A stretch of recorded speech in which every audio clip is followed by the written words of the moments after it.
Good morning. Good morning. The air is a little clearer today.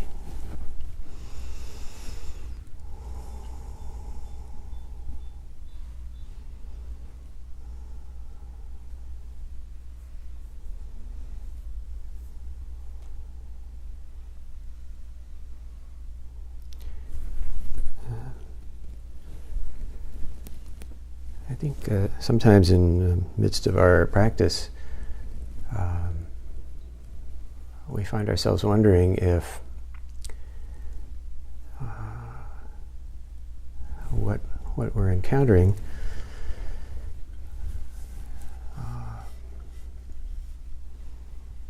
we say practice and verification as an inseparable dynamic. So I think sometimes we find ourselves wondering, do I have enough verification? Is it enough?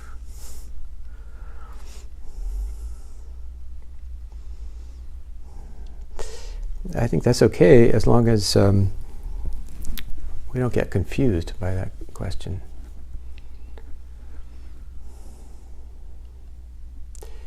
As long as we see that a duality like that is tends to be imprisoning.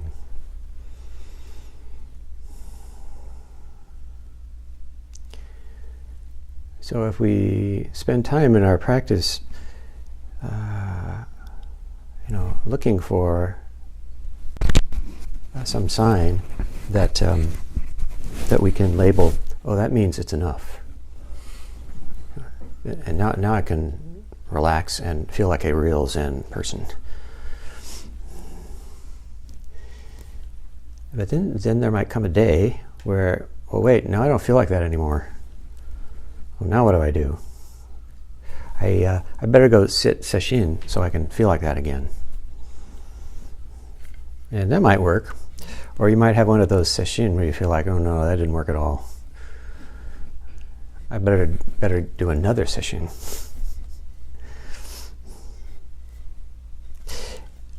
So the kind of verification that Dogen talks about isn't that kind.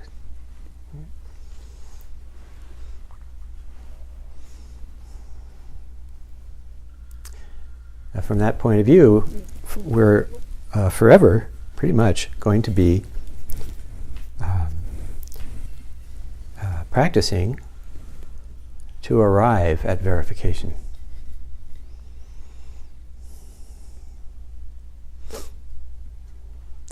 And I don't know, maybe some people feel like that they really have to do that.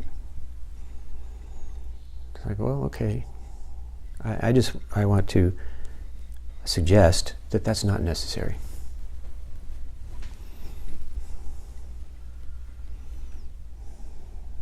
That to approach practice with a kind of a agenda like that is limiting.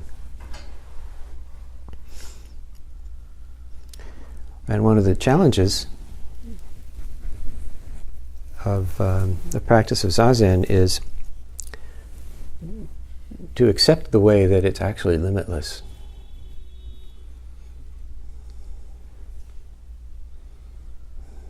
I think we're not so at ease with limitlessness. We like to have signposts and road markers and so on. If instead we find ourselves in an immense, land where you can't see boundaries, and what you thought was landmarks seem to move around, it may make us uneasy, and then we'll feel like, no, I got to go back to the ranger station and get a map. Otherwise, I might get lost out there.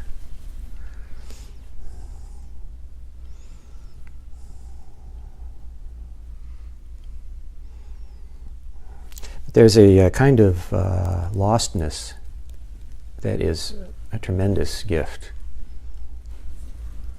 given to everyone.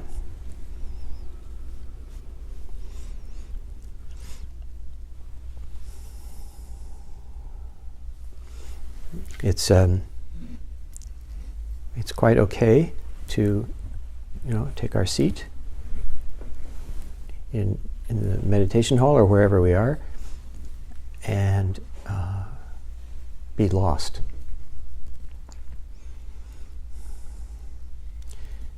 In the midst of the phenomena of life.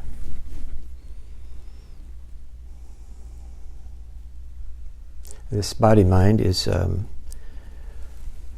to speak, is designed to bear witness to life. And that's happening every moment.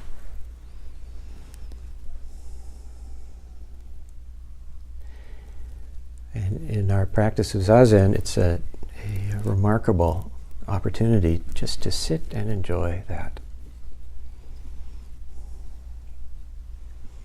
And if the question occurs to you, if it occurs to you to wonder and to worry, is it enough? It's okay to let that subside.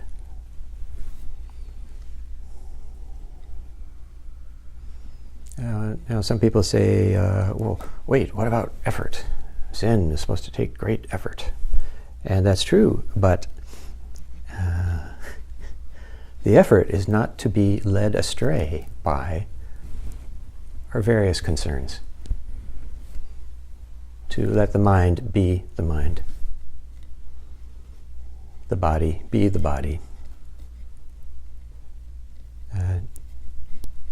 To let the self be the self. There is a tremendous amount to learn in so doing.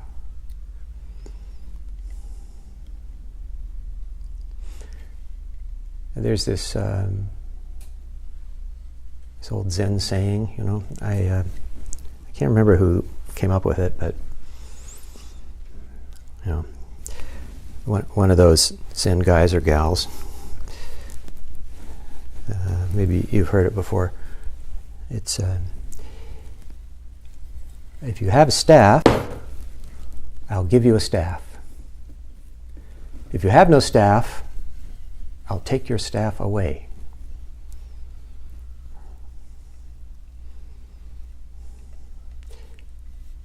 Good old Zen paradox there.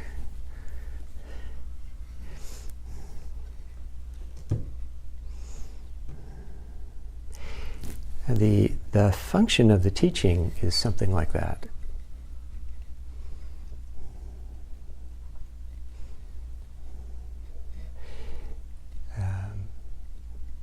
In the course of our practice, I think we all experience that. If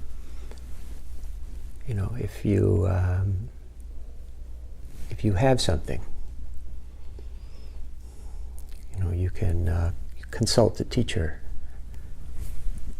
and say, "Oh, teacher, I have something here."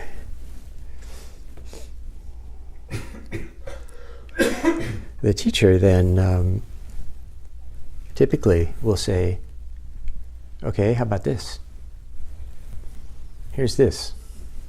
What about that?"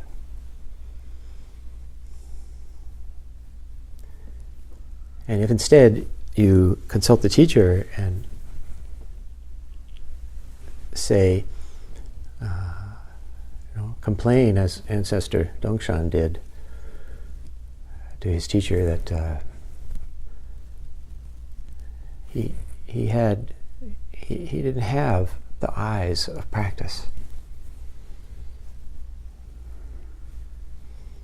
So if you tell the teacher, if you tell Buddha or whoever, "Oh, I have nothing, and I've practiced so hard, and I have nothing," then a good teacher will take that away from you.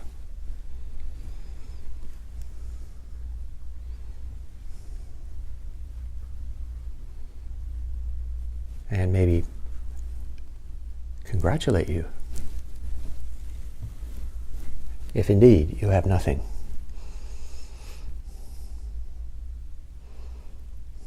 So in other words, a staff is something you lean on. Right?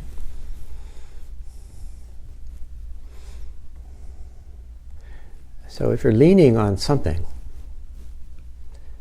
and whether that something is called, this is really great, or, oh, this is nothing at all, the teaching will take that away from us, will change our relationship, so that we're not hanging on to it anymore.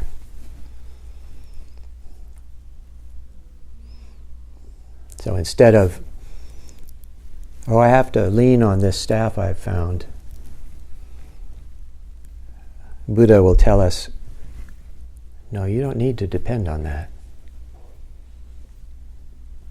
And if instead we say, oh, I'm impoverished, I have nothing, my practice doesn't work, Buddha will tell us, don't be silly, just look.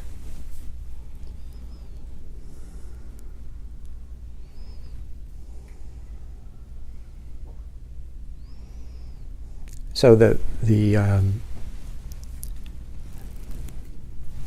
posture from which to observe what I'm talking about is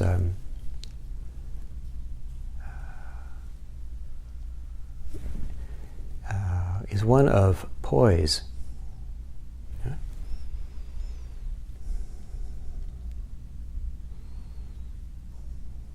Everybody, I'm sure, encounters this. To find that poise which is neither too tense or too relaxed, so that the body-mind is positioned, so to speak,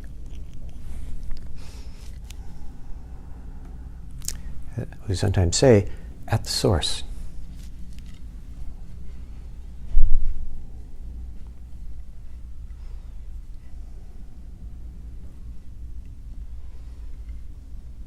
So recently, someone quoted a 20th century Zen teacher who said, you know, if you're really practicing just sitting, after half an hour you'll need a shower because you're all sweaty. And I have to say, I'm not like that. That is too tense.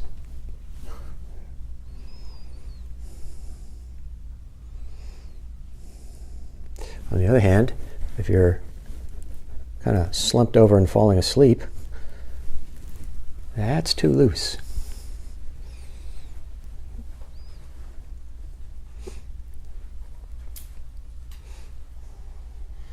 If you were, standing on a hill, watching for the sunrise, you'd be a little alert.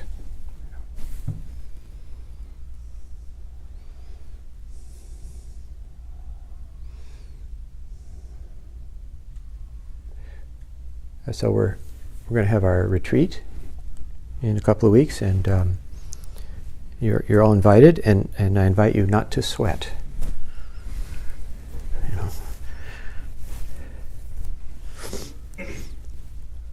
But to allow your body-mind to be poised.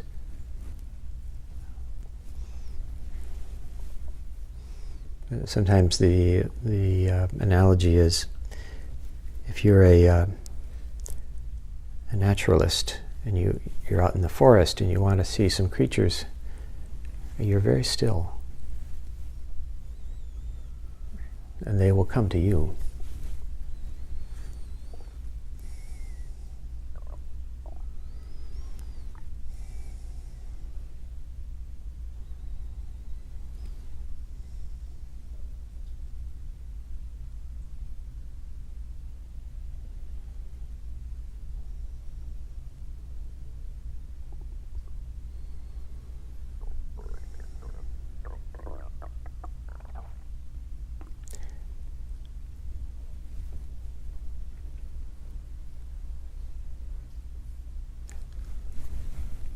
So I have a little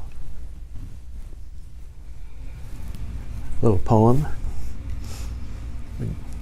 if I may share it with you. Let's see. At one mountain temple,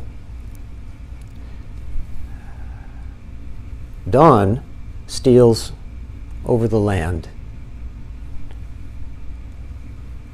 A bird calls 3 times and falls silent. At Huangmei, the 5th ancestor strikes the stone mortar thrice with the staff of ages.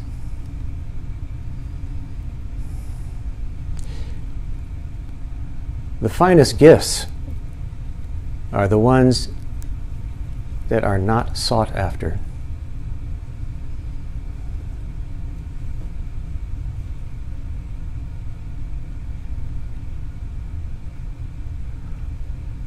Whether you have a staff or have no staff, please leave your baggage behind.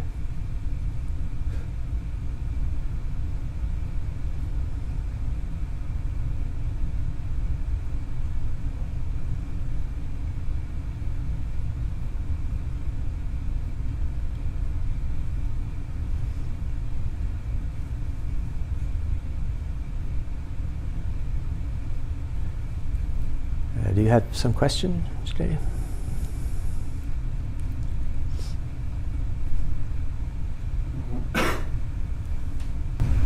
Well, recently a Zen teacher said to me that we should be practicing more, especially now. Mm-hmm. Not just sitting, but also paying more attention to our speech and actions. Mm-hmm. Pretty much everything. Uh-huh. But in reality, it's just not so easy. Right. I mean, to me at least. So I'm wondering if you have a few encouraging words to keep the internal posture upright in relation to so much external chaos happening from blood politics, gun violence, and fire and all that. It's just so fatiguing and so discouraging. External that impact the internal posture. And I wonder if you have a few words to say. Well, I don't know. I allow those circumstances to remind me of practice. So when I encounter difficulty, there's a little, I don't know, bell or something that says, oh, now's the time. So in a way, in that sense, I find those difficult phenomena and circumstances helpful in that sense, because that little bell rings. And I imagine that's so for everyone.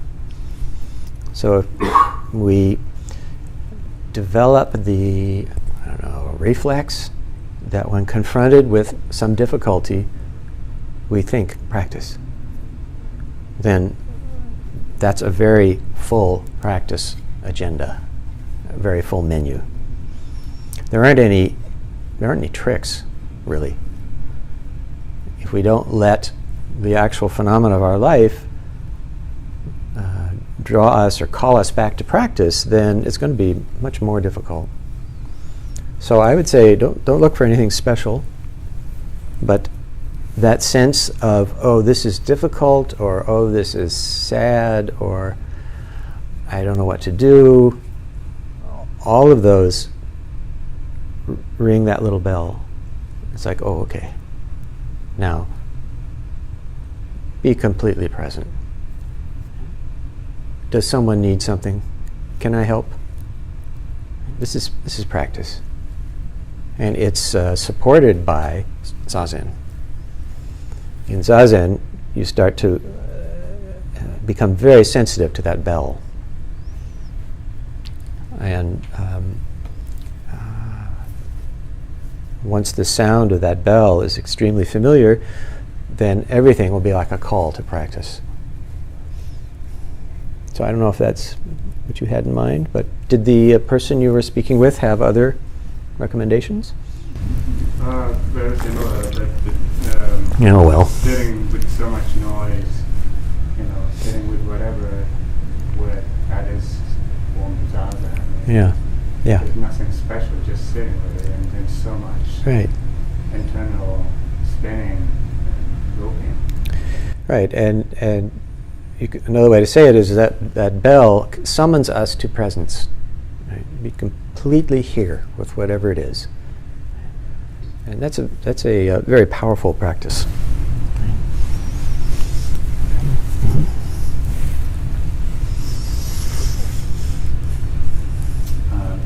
I was recently thinking about practice in kind of similar terms as you were describing with signposts. With signposts? Signposts. Not in those terms exactly, but just that there are things that come up that either I notice, like, oh, this was a good reaction, and I feel like practice has matured in a way that my reaction is beneficial instead of selfish or whatever. Yeah. And then there are other times when it's the opposite and it can be discouraging, but just taking all of that just as it is and just noticing. Mm-hmm. But it struck me that kind of anything can be a signpost, or there are signposts everywhere. Right. But maybe it depends on how you take them or use them. Well, it helps if you've heard about practice, if you've heard about the Buddha way, and if you have your body is somewhat familiar with taking the seat in stillness. Right? This will help enormously. So, when we have those reactions, either, now my practice is really good, or, now I'm very discouraged, that's like the staff.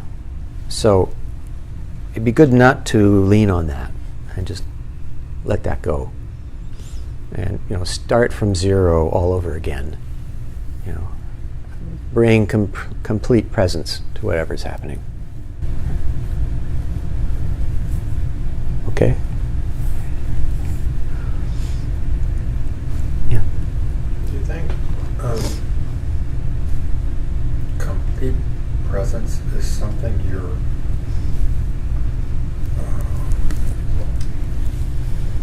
consciously aware of, or can it happen without some sort of self-reflecting kind of a action? Right. Yes. For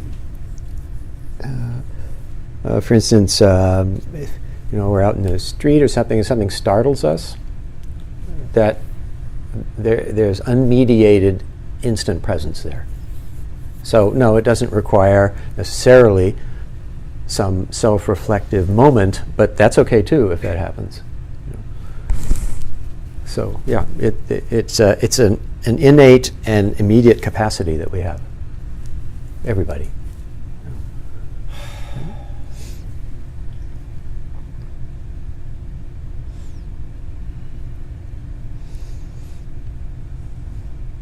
Okay. Please stay for tea if you can. Thank you very much.